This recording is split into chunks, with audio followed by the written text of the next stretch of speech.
Hey everybody, and welcome to another episode of Superheroes, Movies, and Superhero Movies. I'm Justin Speck. I'm John Pelza. And today we're not talking about Sky Captain and the World of Tomorrow like we talked about, or like we said we were going to talk about in the previous episode. But instead we've decided to talk about the new big screen adaptation of Stephen King's It. Directed by Andy Muschietti, written by Chase Palmer, Cary Fukunaga, and Gary Dauberman. Based on the novel, of course, by Stephen King. This was just released in theaters about a week, just a week ago, last weekend. This was on my most anticipated list, which we didn't do an episode this year of most anticipated, but this was on it, and I was a little nervous when. But by the way, if anybody was out there just patiently waiting for our Sky Captain in the World of Tomorrow episode, we apologize. Well, I did watch the movie.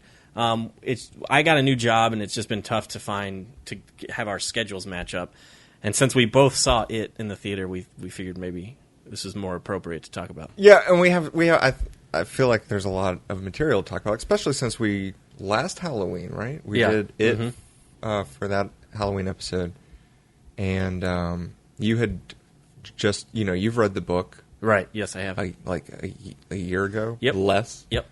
And so we felt like we had a lot to talk about. And not that we didn't have a lot to talk about with Sky Captain. Right. But it just felt like it was a good time to do this episode. I typically don't get to go out to the movies too often. And this movie happened to come out on my anniversary, and my wife is a fan of it.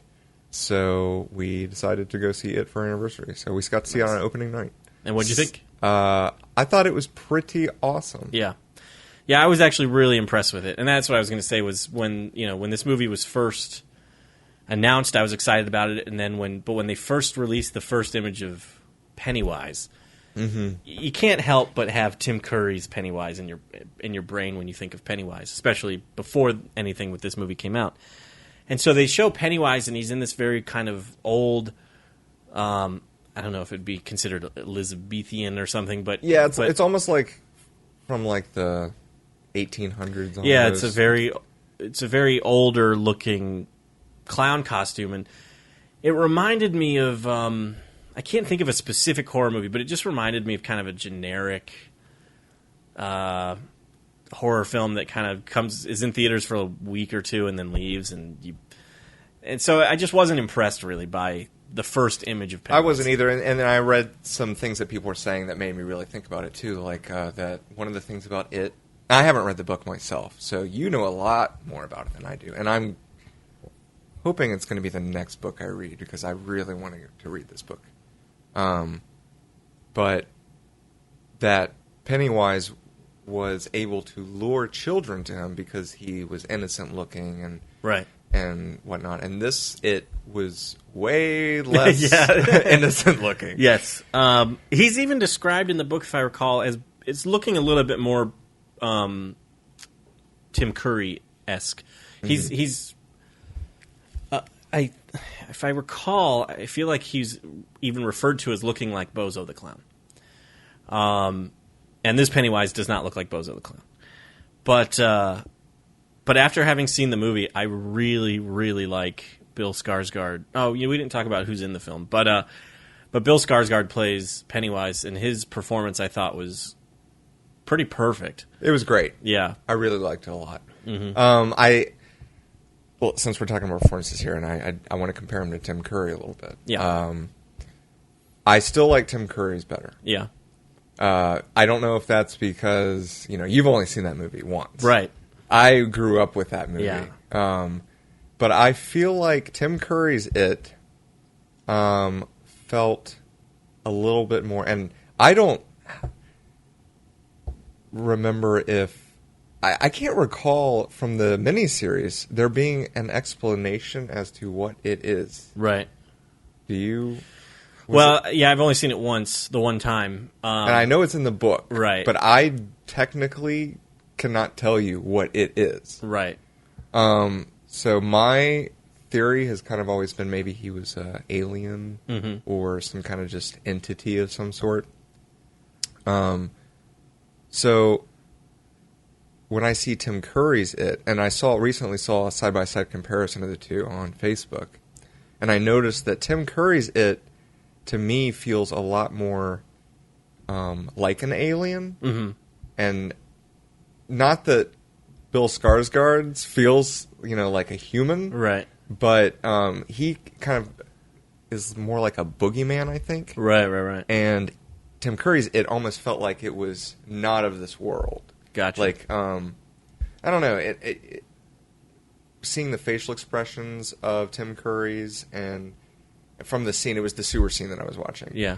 And there was just almost like a lifelessness in Tim Curry's eyes and his mannerism. And Bill Skarsgård, which, like I said, I loved his performance. It was good. It was just very different, and it was more like a just sinister clown almost. Right. Yeah, I could see that.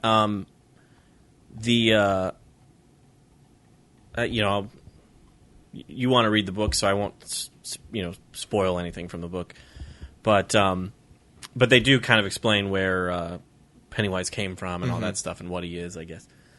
And this movie, doesn't really discuss it. I don't think either movie really discusses it too much. No, this.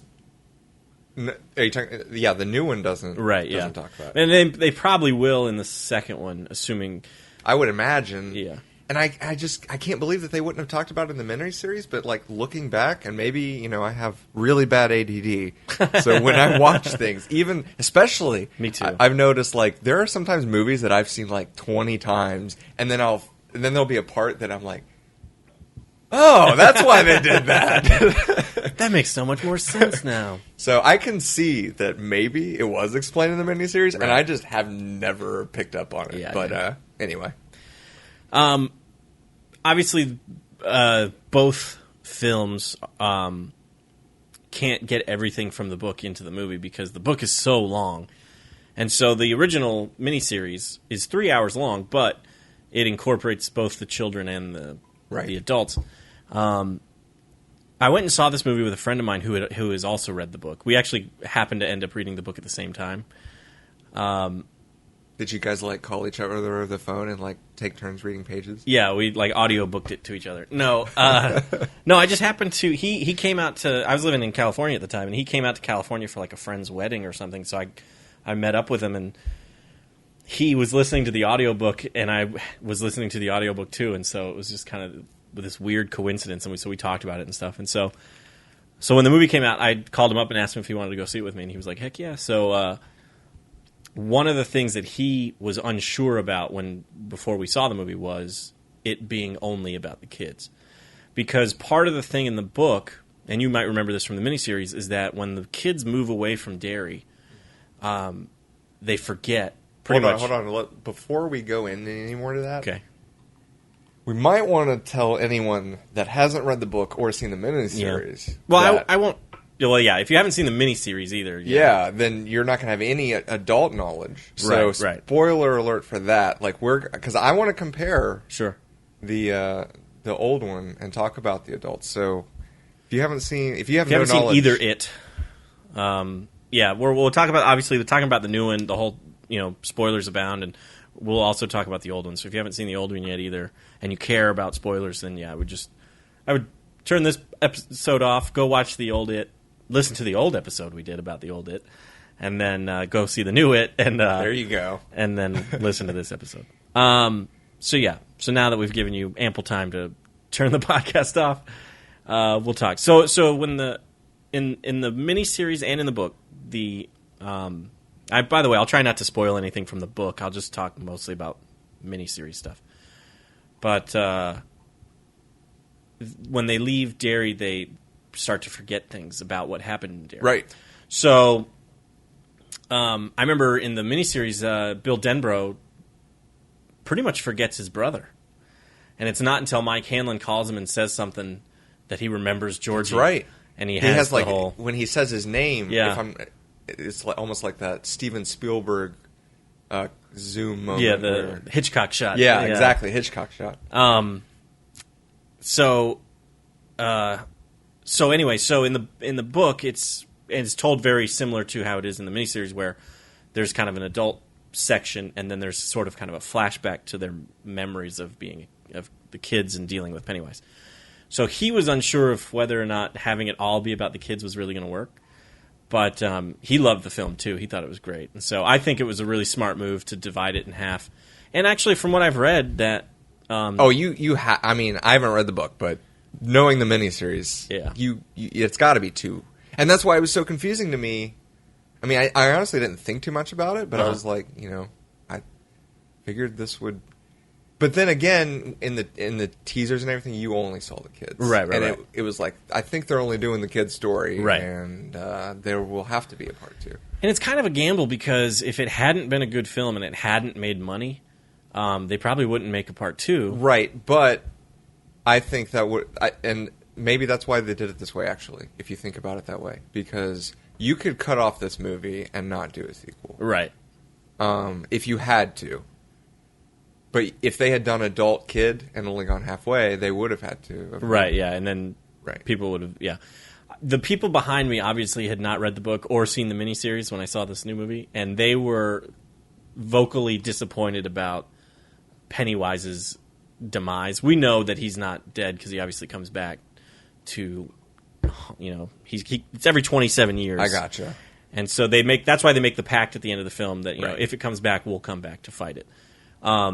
And so, it was even before that scene of the pact and everything. But the guys behind me, I overheard them. They were like, "Really? That's how they kill Pennywise or whatever." And so, I was thinking to myself, I mean, if you think about that, though, that does have to be pretty lame, right? But I think it helps. I think it was very smart too. Even if that movie hadn't done well and the sequel wasn't going to be made, it was smart to put up Chapter 1 at the end. So, like, as soon as... Do you remember that? It's like, as soon as the movie ends, it says "it," and then Chapter 1 fades in. And then the guys behind me were like, "Chapter 1?" Nice.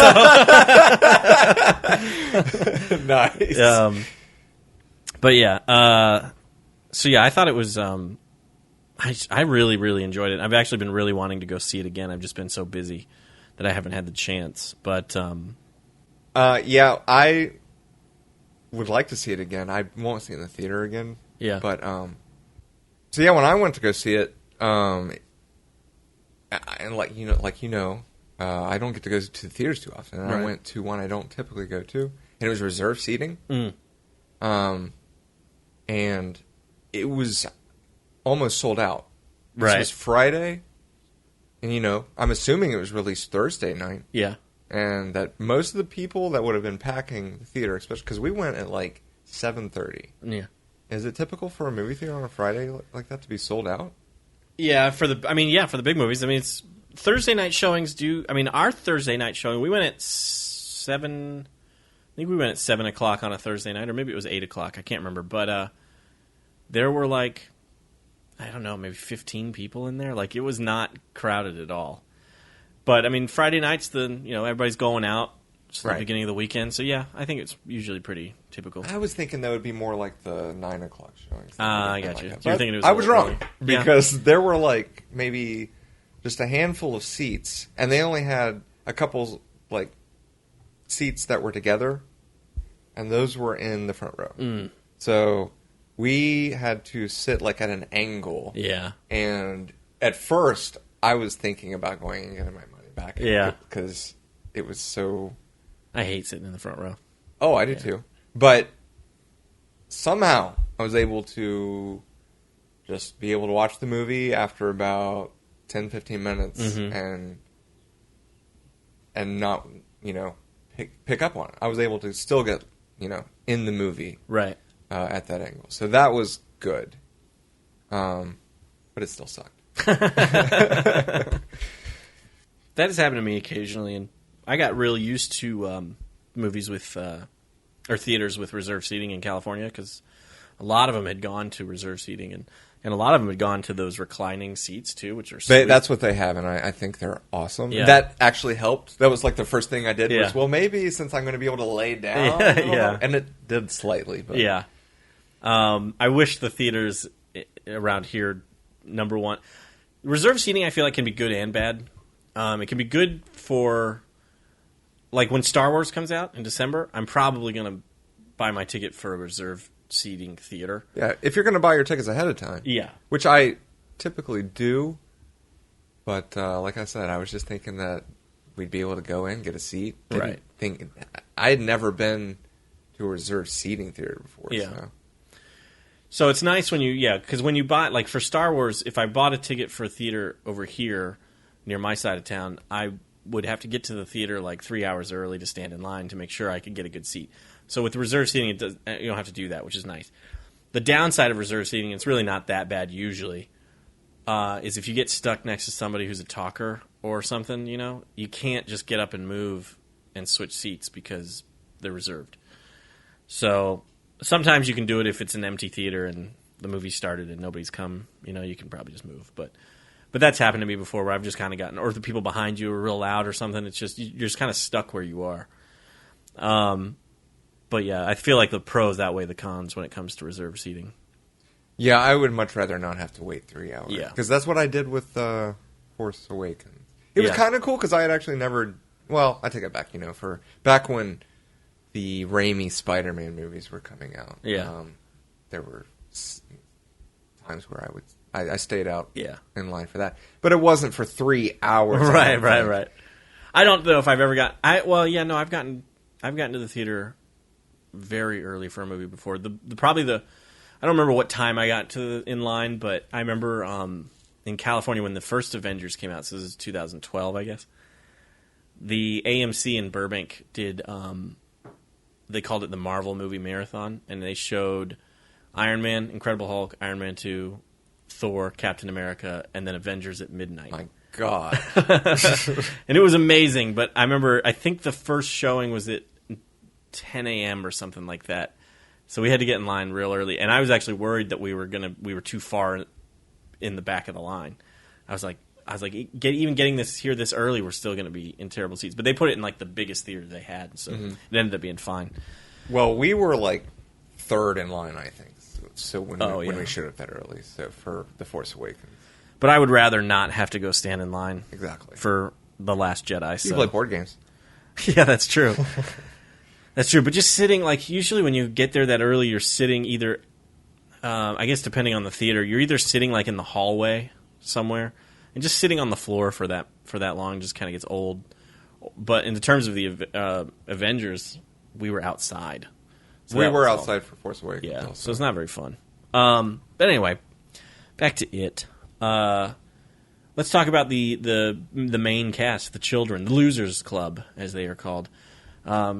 First, we have the guy that plays Bill Denbrough. Stuttering Bill I don't think he was ever actually referred to as Stuttering Bill in the new movie, but he's played by Jaden. I have no idea how you say his last name exactly. I thought he was referred to that. I can't remember who did it, but I think I heard it. Lieberher. Anyway, I thought he was the best out of them. Honestly, I thought he was awesome. He's a good child actor. I've seen him in other things. He did a movie called Midnight Special, which was really good. And before that, he was in a Bill Murray movie called St. Vincent, and I thought he was really good in that too. So he's one of those child actors I feel like is going to have a career. He was for a really while. good. He looked kind of familiar, but what did you say he was from again? The two movies I know him from are Midnight Special and St. Vincent. He's done other things, of course, but those are the two. That was, in fact, the first time he starts speaking. Yeah. I remember thinking, they got the guy that can play Bill. Right. Because he was one of my favorite. I really liked the kid that played him in the miniseries. Yeah, Jonathan Brandis. Yeah, and just the way. But the second he started talking, I was like, he's going to do it. I think. Yeah. I was a little nervous that because of the first trailer that came out, I don't think there was ever a moment where he was stuttering in the trailer, which is probably smart. You only have so much time in a trailer, so you probably just want to get the lines out. Yeah. And so I was like, did they make him not stutter? And then the first line in the new movie, he stutters. So I was like, oh, okay, I'm fine. And he did it so well. Yeah, that's why I was like, he's going to be able to do this. Right. Role. Yeah. Yeah. So I thought he was excellent. Thought he was, like you said, pretty much the perfect choice for Bill Denbrough. Next up, we have Finn Wolfhard, who played Richie Tozier. Finn Wolfhard is from Stranger Things. That's kind of how I don't know if that's how he got his start, but that's how I know him. I still haven't seen that. Yeah, well, the new season's coming out next month. I know. I'm getting on. You got to get to watch it. Yeah, I think you'll really like it, especially being a Stephen King fan. It's not based on Stephen King, but it's just very Stephen King inspired. It's got a huge fan base. Yeah, absolutely. I started rewatching it.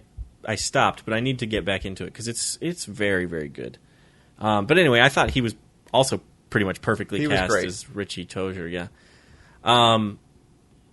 Just kind of getting related, but off topic, I guess, sort of. Richie Tozier was asked. Actually, I guess the whole cast was asked who they would cast as the adult version of them for the movie, and Richie Tozier said Bill Hader as the adult Richie Tozier. Finn Wolfhard, I guess, said Bill Hader. Bill Hader's from SNL. I know you know him. I know his name, but I can't. I'll pull up his picture while I'm talking. But yeah. At first I was kind of like, but then I thought about it, and like Bill Hader is really good at doing impressions and stuff like that.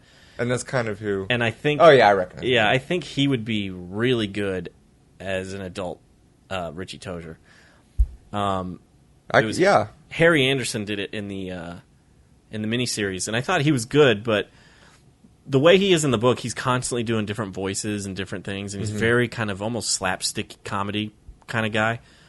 And that's why they're always saying "beep beep Richie" to him and stuff. And well, if he mentioned him, yeah, I mean, now they probably told him the answers they were supposed to say, right? Like yeah. The people we already cast. You say Bill Hader, yeah, and then it comes out later the story where they all got their guesses right, right.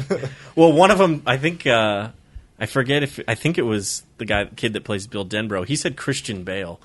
So if they got Christian Bale to play the adult Bill Denbrough, that'd be weird. No, I don't like that at all. I mean, you never know, but I just can't see that one. Right. I don't see that one either. I mean, Christian Bale's an excellent actor, so I'm sure he is. I really like Christian Bale. Yeah. It's just I do not see Bill right when I see Christian Bale. I don't know who I would cast as the adult Bill Denbrough, but Bill Hader I thought was pretty genius, and I kind of hope that they do that. Let's talk about Beverly Marsh. She was played by Sophia Lills, and I thought, as much as I liked Bill Denbrough, I thought she was probably the strongest out of all. She was awesome. Yeah, she was really good. The scene with her hair coming out of the sink. Yeah, that was probably one of the because I remember I remember in the book blood comes out of the drain, and I'm pretty sure that's how it is in the miniseries. It is, yeah. Blood comes out of the drain. But them adding in that hair, like grabbing her and stuff, that was pretty crazy. It made you cringe a little bit. Yeah. Because you're thinking about it as it's pulling her down. I mean, that thing could literally just destroy her. Yeah. And it's also pretty gross. Yeah, it's pretty gross. It is pretty gross. But yeah, no, I thought she was really, really good. So that she's another young actress who I think probably will go on to do good things and probably have a career even later in life. Some child actors do really well as children, but then, like, Haley Joel Osment is a good example. He's still working and everything, but he was an Oscar-nominated actor from The Sixth Sense, and I don't know, he kind of disappeared a little bit for a little while. So, I mean, that could happen with any of these kids, but well, the biggest problem that they have is not being known, as the child, because once they grow up, that child that you're casting is no longer that child you're casting. It's an adult. Right. And that's why a lot of people are like, we don't want Haley Joel Osment. Right. Adult, we want him as a kid. We want the kid. So it can really damage your career. And that's why a lot of child actors can have problems, because once they lose that limelight, they... Like Macaulay Culkin. Yeah, they don't really know... It's a different world for them, because at such a young age, you're learning about life, and you're learning at that age that... In front of everyone. Yeah, you're always going to be getting the attention, and then when that goes, it's kind of like you're having a crisis. Yeah, identity crisis, yeah. Next up, let's talk about Chosen Jacobs, who played Mike Hanlon. I didn't know Chosen Jacobs. Apparently he's been on Hawaii Five-0, the TV show, but I don't watch that show. So he was new to me. I thought he was good. I would say if there's one weak character from this new movie, in terms of the Losers Club, it would be Mike Hanlon. I don't feel like he was used. I mean, he was used okay, but his introduction kind of into the club and everything was with the rock fight. Right. Was kind of straight out of the book, but it just, I don't know, it didn't seem to really work quite well enough for me. It was like, I wish he had a little bit more interaction with them before just being accepted right into the group, I guess. I don't know. True. Yeah. I don't know. Something about it just didn't. And maybe that's me just kind of holding on to the book, I think. But I know he didn't go to the school and everything, so I don't know how. I mean, but he has to run into town all the time, so I feel like they could have made him interact with those kids a little bit more before the rock fight scene. Okay. But, I don't know. I thought that Mike and Eddie were actually kind of both the weaker ones. Eddie didn't stick out. I didn't think he was bad. Yeah. I thought all the kids did a great job. But those two characters are very faded in my memory of the movie. Gotcha. So. Well, Eddie, we can talk about Eddie next. He's played by Jack Dylan Grazer, and I actually really liked Eddie. There's one scene in particular after Eddie breaks his arm that he had the whole theater laughing. And so I thought he was a good actor, but maybe his character wasn't utilized the way you were hoping he would be or something.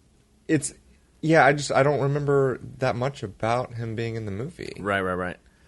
I will say the one disappointment I had with the film was in the miniseries, and it's straight out of the book too. The fight with Pennywise near the end of the miniseries. Well, I guess it's maybe the middle of the miniseries with the kids, but they're fighting Pennywise, and he takes his inhaler, and he says, "This is battery acid, you slime," or whatever, and he sprays him. I kept waiting for that to happen in this new movie, because he's got the inhaler and everything in the new movie, but he doesn't use it, and I don't know why they decided to cut that out. Was that in the book? It's in the book, yeah. And I, it's such a cool moment, especially. I mean, this kid, especially, he's like, well, no, I take that back. Who's the Jewish kid? Stan, yes.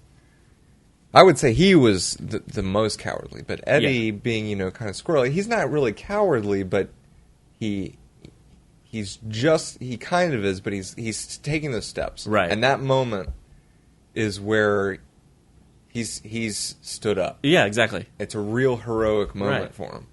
Yeah, exactly. And so I kept waiting for it, and it never happened. So I was a little disappointed by that. I would say that's my one kind of major disappointment with the film. Story-wise, I guess, if you want to call it, or character-wise. The last... Well, we could talk about Stan, since you just brought him up. He's played by Wyatt Oleff. And I heard he was in something I've seen. Oh, Guardians of the Galaxy. Apparently, in the first... I don't remember him, but I guess he's... I remember the scene. I guess I just didn't realize it was him. But he plays the young Peter Quill in the opening of that film. Okay. He looks different, I guess, so... But I thought he was good as Stan Uris. Yeah. They changed him a little bit again from the book to the movie. But, for example, that whole thing with the painting, which was super creepy, that was not really in the book from what I recall. I could be wrong about that. But I thought that it worked really well in the movie and everything. But the creepiest thing about that painting was when you saw it in the shadows. Right, yeah, exactly. So yeah. And then last but not least, we have Ben Hanscom, who is played by Jeremy Ray Taylor. What did you think about Jeremy Ray Taylor as Ben Hanscom? Yeah, I thought he was pretty great. Yeah. I liked him a lot. I thought he was good too. So really, honestly, they put together a very strong cast. Yeah, I agree. I thought all of them did a great job. But like I said, I thought Bill and the girl Beverly, Ben and Richie were probably the strongest out of the group. And I think one of the most impressive things about the group is that it felt very real that these kids were friends. They just kind of really played off each other really well, and there was the chemistry / camaraderie, whatever you want to call it. I totally believed and bought into it. These kids had been friends for years. Oh, absolutely. And hung out all the time and all that. So, yeah, it worked. I mean, I thought really great casting and also great direction, you know.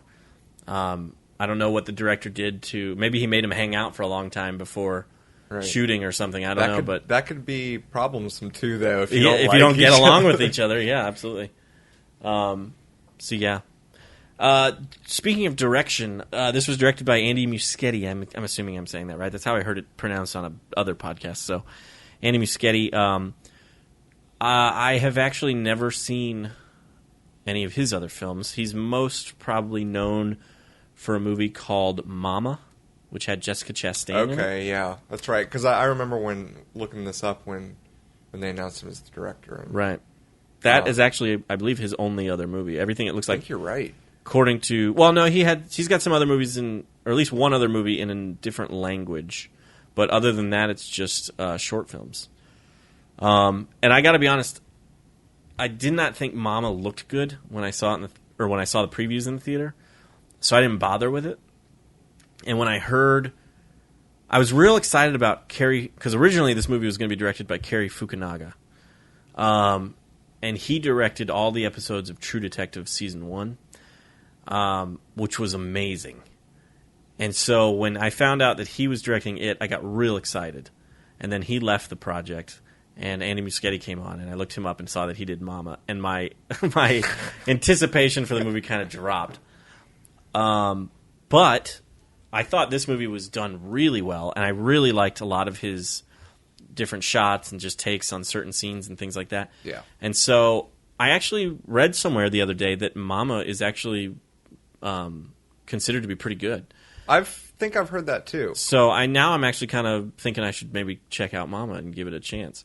Maybe it was just poor marketing from the trailer or something. But I also have heard that if Cary Fukunaga had stayed the director, he probably would have made way too many different changes. Like, I read somewhere that he was going to combine Richie Tozier and Stan Uris into one character, which I feel like just wouldn't work and stuff. So, little things like that. I tried to find... Because he and another guy, Chase Palmer, I think, wrote the original scripts.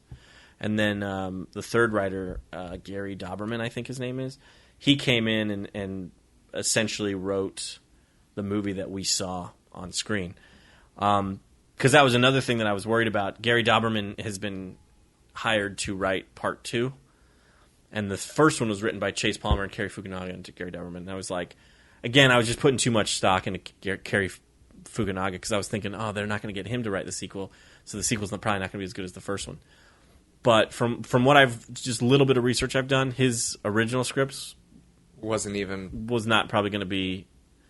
probably wouldn't have been as good of a movie, in my opinion, because I think it would have just strayed too far from the source material. Yeah. Well, if you're already talking about combining characters, right, especially like Richie and Stan. Yeah. I mean, you can't combine any of them. Right.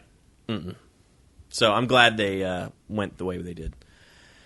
I think some people, myself included, when Cary Fukunaga left and Andy Muschietti was brought on, everybody was saying Warner Brothers just wants a generic horror film that they can, make for cheap and make money off of. And they're not trying to do like anything artistic with it.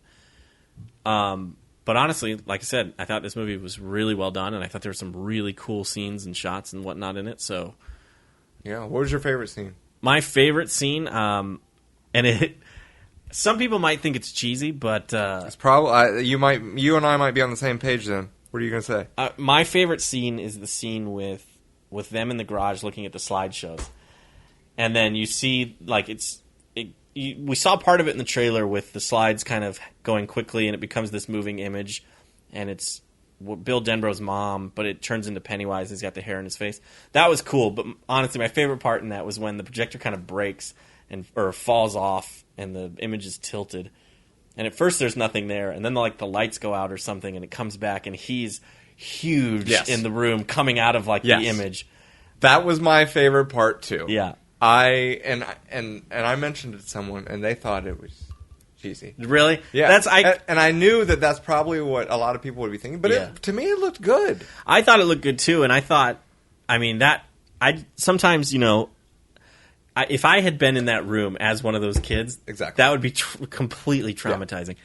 But I for whatever reason, I thought that looked so cool, and I thought it was horrifying, yeah. And that was my favorite scene, hands down. Yeah, I agree, totally. And it was cool too because going back to the miniseries, this movie is so different from the miniseries that there was a lot of stuff in this movie that wasn't in the miniseries. Right. But there was also a lot of stuff that I was able to kind of compare it to. Mm-hmm. And that was one of those where I was like, "Oh, that was so cool!" And it was new and fresh. Yeah, it's interesting because this movie, I feel, stayed very true to the heart of the book, but they obviously had to make a lot of changes. One of the biggest changes, obviously, is that in the book and in the miniseries, and even in the miniseries, I think they moved it up a little bit. But in the book, I think it takes place in like 1957 or something like that. And in the movies, it's in 1989. Yeah, when it first showed that, I was a little sad. That it was in the 80s? Yeah. But I thought they did it well, and you still could do the bikes. Yeah. And it gave it kind of more of the... And I think Stranger Things probably had some influence over this movie as far as that goes. Well, not really, because they rode bikes and stuff, but just the way that you shoot these kids on the bikes and just the atmosphere reminds you of E.T. Right. And mm-hmm. Goonies and all that. And absolutely. Yeah, so... I think 80s worked. Yeah, I think it's a perfect time period for it. I mean, he wrote the book in the 80s, and so obviously the adult stuff takes place in the 80s in the book and in the miniseries, which was present day. So the new movie, the part 2, is going to take place in present day now. So I think it's appropriate, but the slideshow thing I thought was cool because it was basically an updated version of when they were looking through the photo book, and his hand, like they see the image come to life, and then his hand comes out of the photo book in the miniseries, which was cool in the miniseries. If you remember that scene, it comes out. Oh yeah, it does. His hand comes out, and then they throw the book away. But one of the freakiest things in the miniseries for me was the pictures that come to life. Yeah, no, but. The best thing I noticed... finish what you were saying first. Well, that's all I was going to say, is instead of looking at a picture book, now they're looking at this slideshow. Right. And him coming out of the slideshow was way creepier than just the hand coming out. Oh, yeah. But, totally. I mean, it's almost unfair to compare them because, number one, the miniseries was made for TV on a TV budget in 1990, and this was made for theaters on a 2017 budget and all that stuff, so... or 2016 maybe budget, but yeah, it was. I really liked that scene a lot. It was a cool change. So also I'm not trying to compare, them, but I'm just trying to mention things that kind of were it from sure, yeah, what it is to me, and since so much of that is the miniseries, I can kind of just mention the music from the miniseries. To me, has resonated with me it's so good. Yeah. And creepy, and just, it's perfect. And then the music that they started playing at the beginning of the movie where you're coming down into Bill's home reminded me of the miniseries music. Nice. And I was like, I hope that they're being, which I'm assuming they were, inspired and kind of tried to go with that feel. Yeah. But I was so happy, and the music in this was good too. I did like the music a lot. It's from a composer I've never heard of, and maybe he did Mama. I'm not sure, but I don't have it up anymore, unfortunately, so I can't give him credit. But I liked it, and I would like to maybe purchase the soundtrack. I do have the soundtrack for the miniseries, and it is very good. And it's very kind of circusy themed, which makes sense because of the clown. But it's just eerie. It's like a mysterious eeriness. Right. You got the just sad, solemn piano. Yeah. And then you have just almost the warped sounds. I'm talking about the miniseries. Right, yeah. The warped instruments of just dread. Yeah. That you hear. Mm-hmm. And I thought that this composer did a great job for this new one too. Yeah.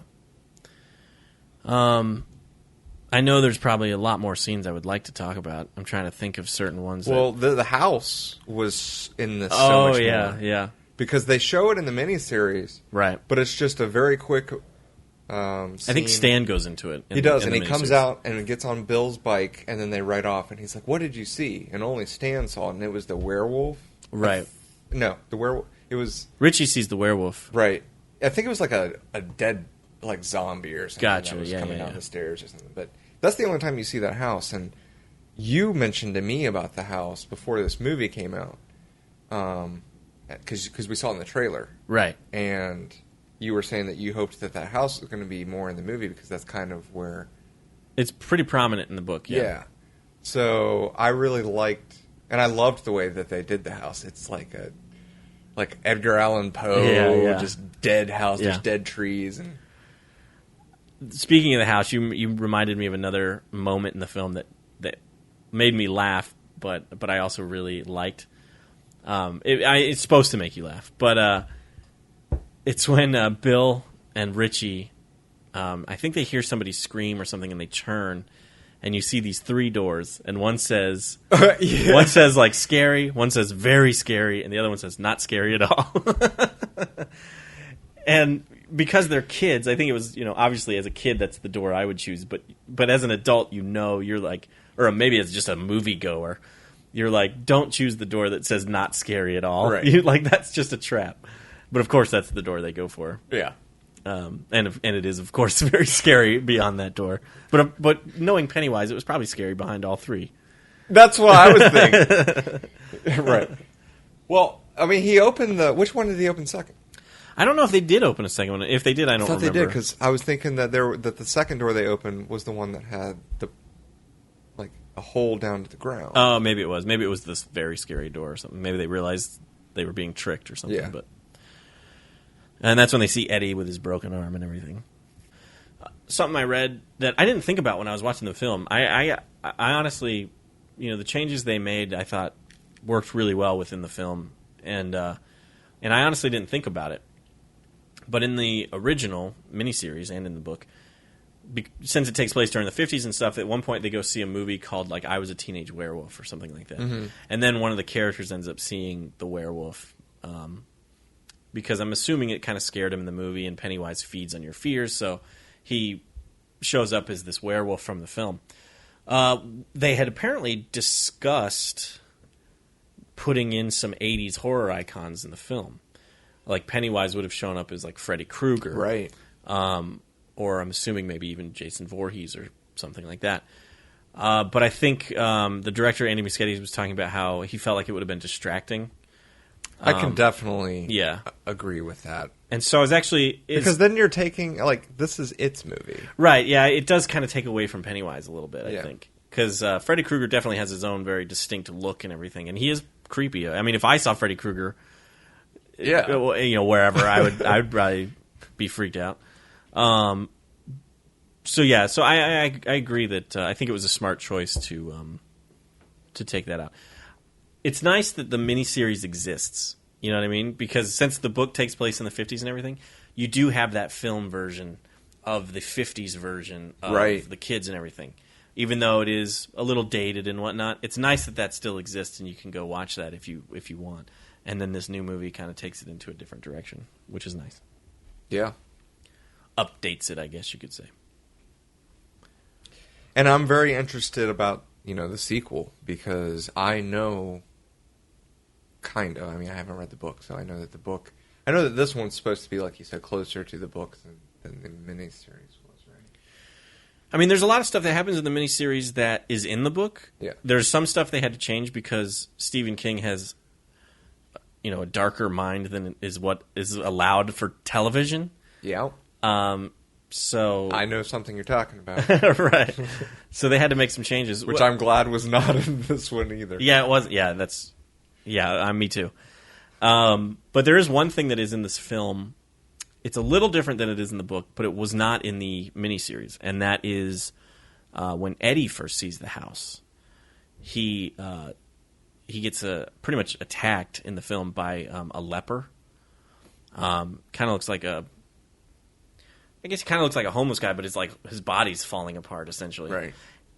I will say that's another slight disappointment I had. I thought this kind of CGI face of the leper looked a little weird. Granted, I don't know if I've ever seen somebody with leprosy ever. I don't know, but it looked a tiny bit fake to me. The face of the leper, but that's not in the miniseries. In the miniseries, he's originally like, because I think that's the first time he encounters Pennywise is with the leper outside of the house.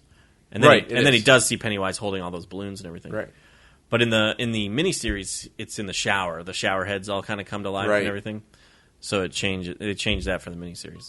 I guess maybe they didn't know how to do the leper, or they just decided it was too gross for TV or something. Gotcha.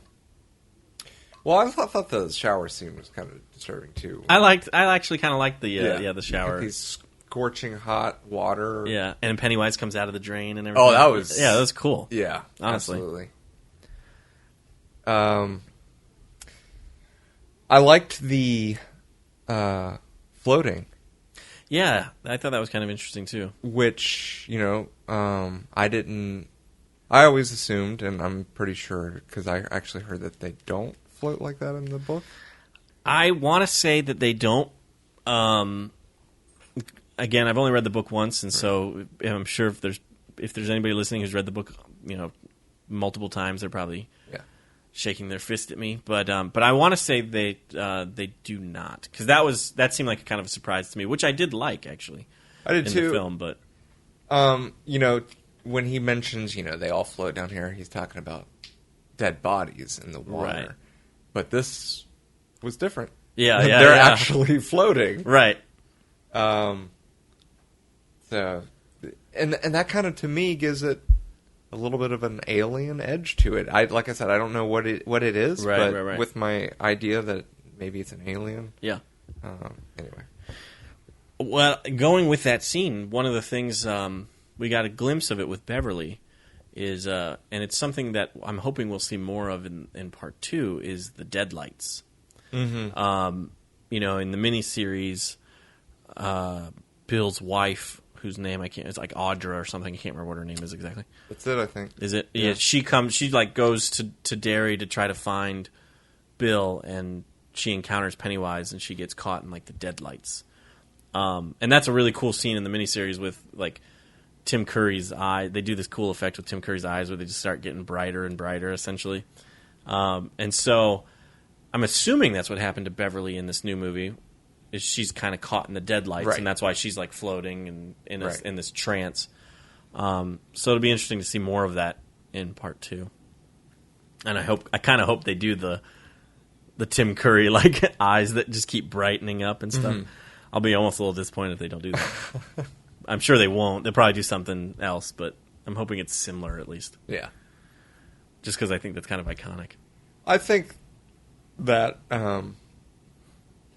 as different as it was, that there was similarities with the miniseries, and that I think that they were inspired by it to some degree. So you never know. Yeah. What did you think of his voice? I actually really liked his voice, and obviously, I didn't grow up on the original like you did, and I've only seen it the one time, and I really like Tim Curry's, hiya, Georgie voice type thing that he does. But I thought Bill Skarsgård's Pennywise voice worked really, really well. I did too. I was just waiting to hear that voice, and the first time you hear it is down in the sewer, and I wanted it to be like Tim Curry so bad. Right. And I didn't think it wasn't not like Tim Curry's. Like it had, it's got a deep graveliness, but it's different. It kind of goes up and down. Right, it does change. Yeah. Sometimes he kind of reminded me of Yoda a little bit. Right. Interesting. I loved the lazy eye. Yeah. I thought that was really disturbing to see. Because you've got, it's just you've got this weird clown looking at you, and you can't tell if he's looking at you. Right. This is a movie where I really want to see it again, and I feel like I only noticed the lazy eye once, and I know that I'm sure it happens a lot. I think it's pretty much throughout the movie. Yeah.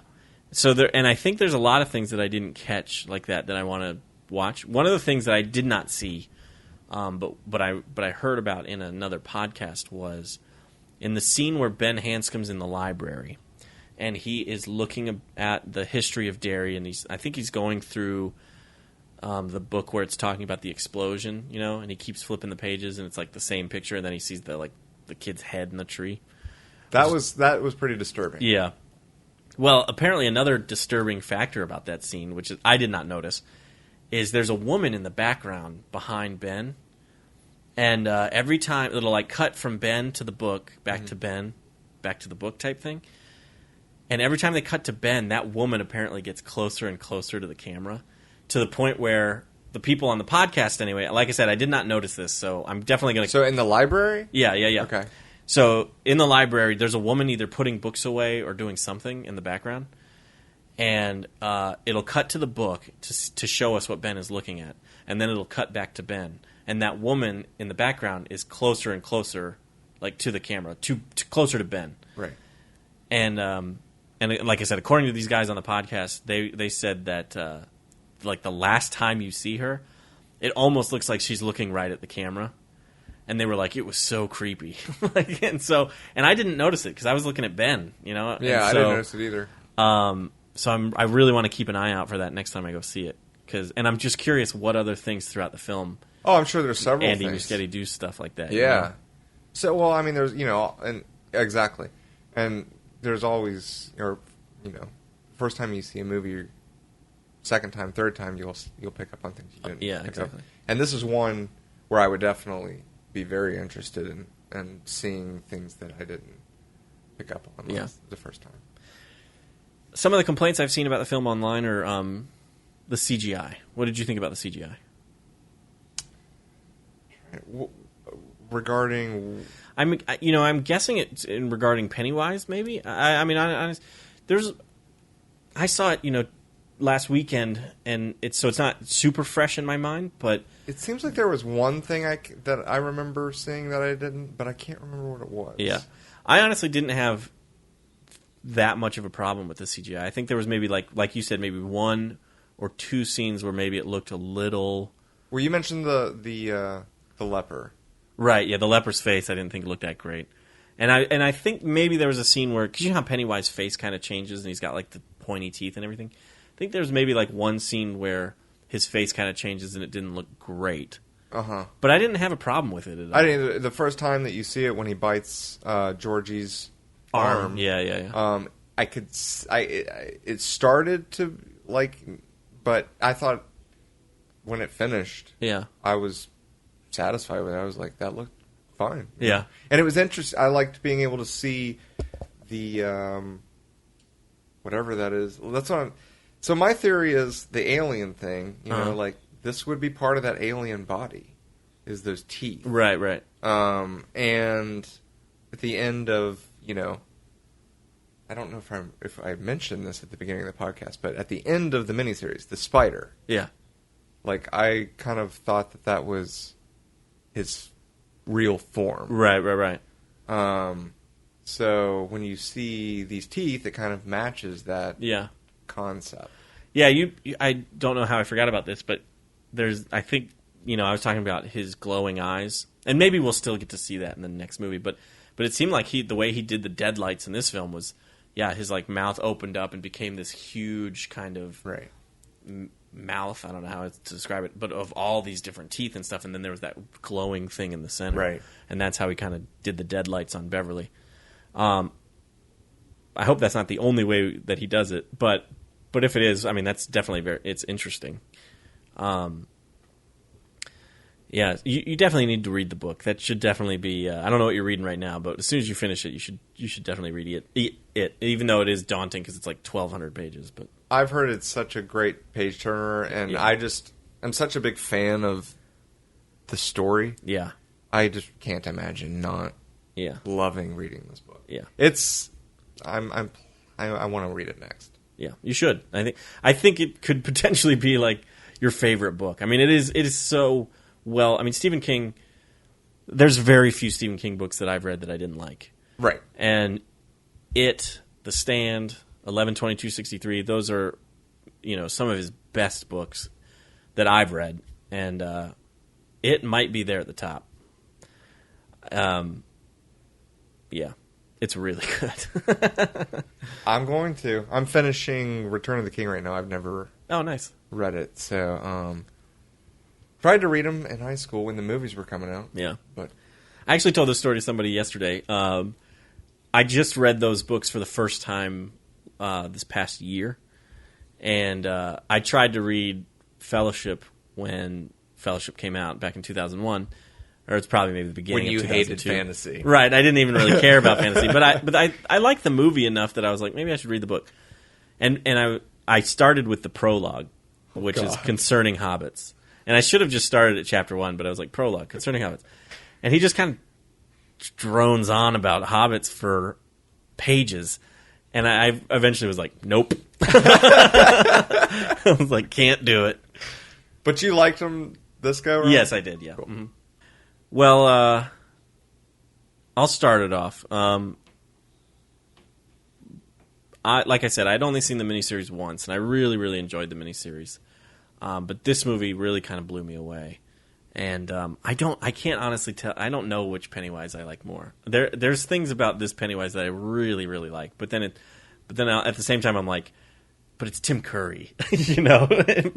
So and you know, like I said, and like you said, you didn't watch it, but it's Tim Curry, and the fact that you had that experience the first time and are saying that just with one view. Yeah, that's true. And think about how me growing up, I've seen it like 10, 15 times. I mean, yeah, absolutely. So I totally understand why, you know, Tim Curry will always be your Pennywise.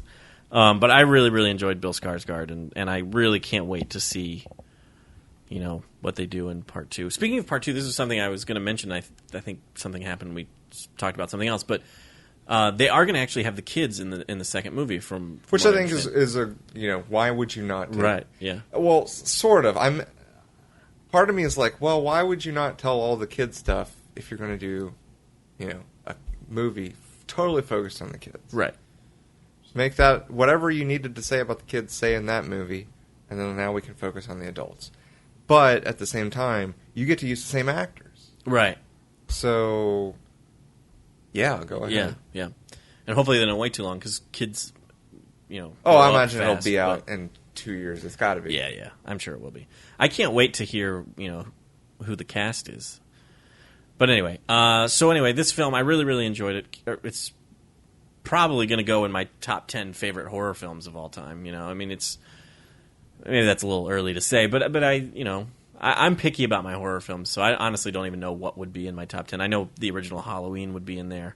Oh yeah, The Shining for me. The Shining would definitely be in there. So yeah, I really liked it a lot. So for me, I'm going to give it an A. Okay. Yeah. I give it 4 out of 5 stars. Yeah. I really, really liked it. I recommend seeing it. Not necessarily, you don't have to see it in the theater, I don't think. Right. But I would recommend it. Yeah, I would say do it. I would recommend seeing it in theaters for that scene that we talked about. That is true. That's it's awesome. Yeah. In the theater. But hopefully, if you're listening to this, you've already seen it. Well, I was just thinking that. That's why I kind of trailed off there for a minute, because I was thinking, wait a minute, did we just spoil everything? But then I was like, wait a minute, they have the So, maybe if you were, what we were saying is, if we were going to recommend it to someone, yes, then we would maybe recommend it. I would recommend seeing it in the theater. But you guys have already seen it, so it's good. Right. Well, we'd love to know what you think about it. You can always let us know. You can go to our website, www.cinemaheroes.com. You can throw us a line on Facebook, facebook.com/SM and SM podcast. Or you can tweet at us on Twitter. Where else can you tweet at us? But on Twitter. Our handle is @CinemaHeroes. I think that about wraps it up for this episode. I'm Justin Speck. I'm John Pelzel. Thanks for listening. Thanks for downloading. We all float down here.